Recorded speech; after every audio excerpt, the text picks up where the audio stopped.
start the podcast off with the land acknowledgement? Oh, definitely. So before I start, I just want to acknowledge that I am on Treaty 6 territory and acknowledge that this is home to Métis settlements and also the Métis Nation of Alberta. How are you today? I am wonderful, enjoying the nice weather here in Alberta. How are you guys doing? Great. Really? Great. Enjoying a little bit of that sunshine, Jordan? Yes, it's lovely out. I'm enjoying it. Fantastic. Now, I really appreciate this podcast. I wanted to do special to celebrate National Indigenous Month. So I really wanted to have you guys come on and just kind of talk about what this month means to you. So Jordan, why don't we start with you? Well, thank you for having us. It's nice to talk about it. With me, I would like to start. I'm really excited for the fact that having the month will give everyone an opportunity to learn more about the Indigenous and the history of it, and it'll give them a reason to want to learn more, so to say. And truthfully, that's all that I hope comes out of all of this, is that people just want to learn, because if we learn, we can help heal. And as we learn, we can help heal everybody in the whole situation, because it affects everybody at the end of the day, you know what I mean? And if we're all living in denial without knowing about everything and all the history and that what's going on, it won't help us move on into the future in a more positive way.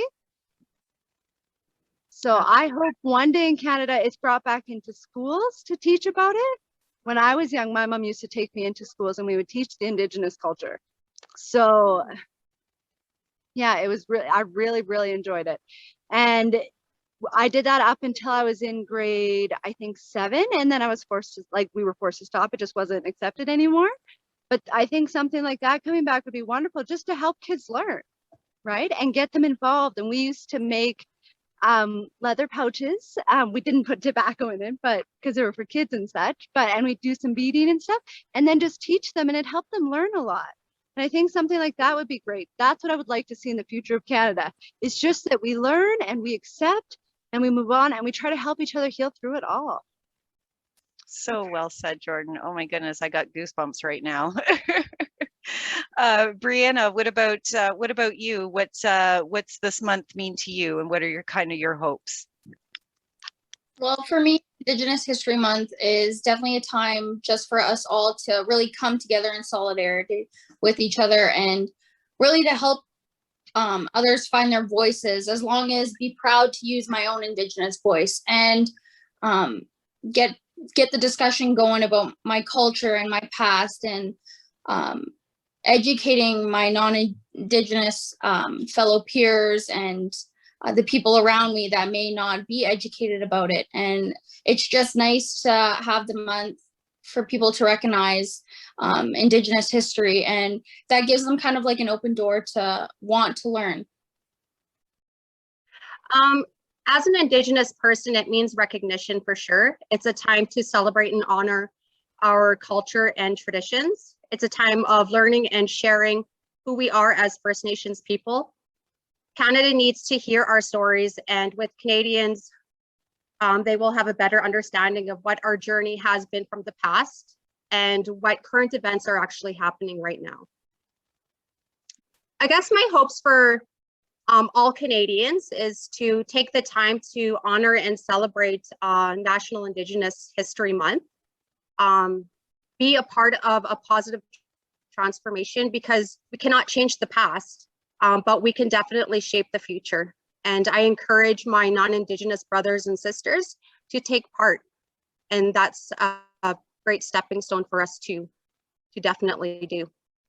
What do you think that we can do as non-Indigenous people to kind of have an impact in moving towards equality?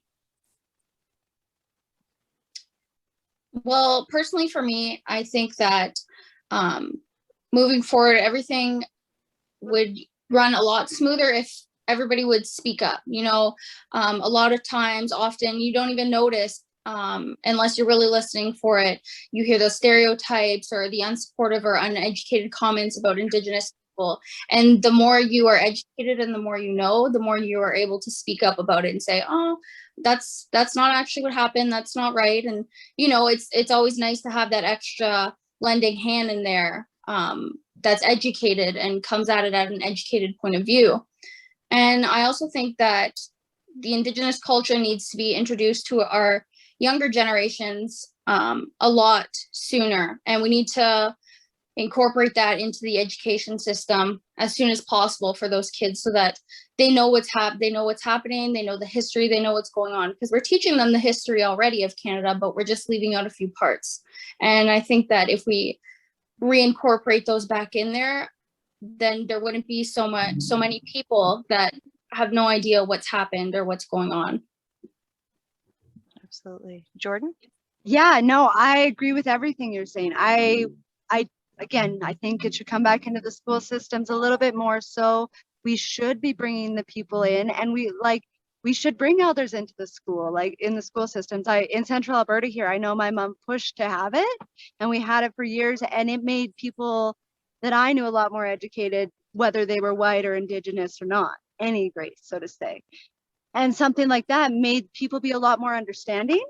And I think if we did do something like that, then people would be a lot more understanding going forward. And in order to heal, we have to understand what they went through. We can't help anybody heal if we can't understand them. And everybody needs the healing. We all need the healing because we're hurting learning about it, whether you're white, whether you're Indigenous. This hurts everybody. We all need to come together as like humankind, not just humans. We need to be human and kind, you know, and come together as one, not human race, and be separate. This month is actually a perfect time for individuals to take that opportunity to learn about our culture and our history, who we are, and the impacts of colonization. So I would say, like the ladies had stated yesterday, that we actually do need those teachings within the education system, because that's the stepping stone for a better understanding of who we are as a people.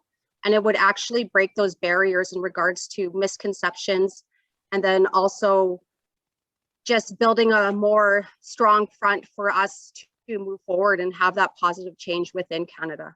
I know for myself, I work in healthcare. So, you know, you unfortunately see those stereotypes and everything, and it's something that that really has been pushed in the workplace now, on steps forward to kind of help break those barriers and everything. So I don't know about your ladies' workplaces or anything, but have you noticed some positive changes kind of coming just within your own workplace or school or anything like that? I haven't noticed. Oh, go ahead. I wouldn't say I've noticed huge changes, but I've noticed a lot of people have started reaching out. A lot of people who never knew it existed, never knew residential schools existed, never knew any of the history, are now reaching out. They want to know. And I'm lucky that I have a lot of people that'll reach out to me and they'll ask me. They're not scared to reach out and ask, and then they want to learn. And then it's helping them know how to move forward too, and how to help them through it all too. Yeah, and personally for myself, I work at a nonprofit Indigenous organization. So it really gives me a step up, and I really enjoy the work that I do there, because I'm able to promote and really talk about my culture and involve it within the community.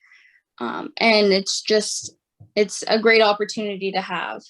Definitely. So I've worked in the community many years, and the requirement usually is that you do need Indigenous awareness training, especially if you are going to be working with our people in regards to within the community, for sure.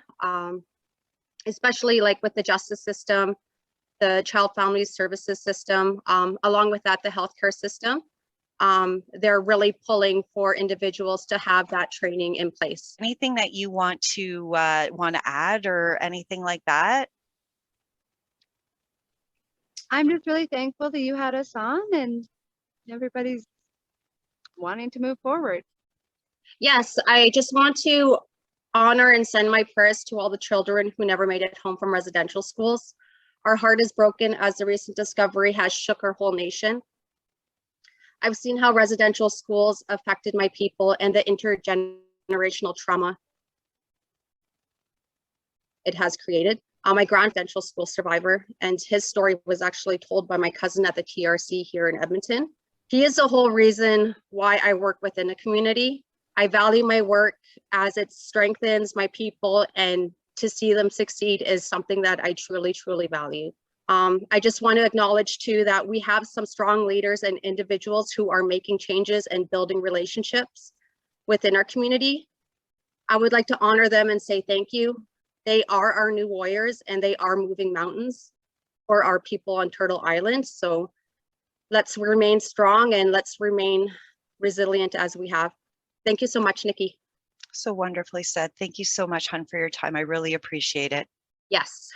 Thank you. This means actually a lot to actually say something. It's part of the whole healing process for sure. Absolutely. And we're always here for you, darling, and keep these Yes. conversations going. Yes, thank you. Okay, love you. Take care and have a great day. You too. Okay, bye-bye. Guys, well, you guys take care, and thank you so, so much again for taking the time, and you guys be safe. Yes, of course. Thank you for having us. Take care, Thank you. ladies. Bye-bye.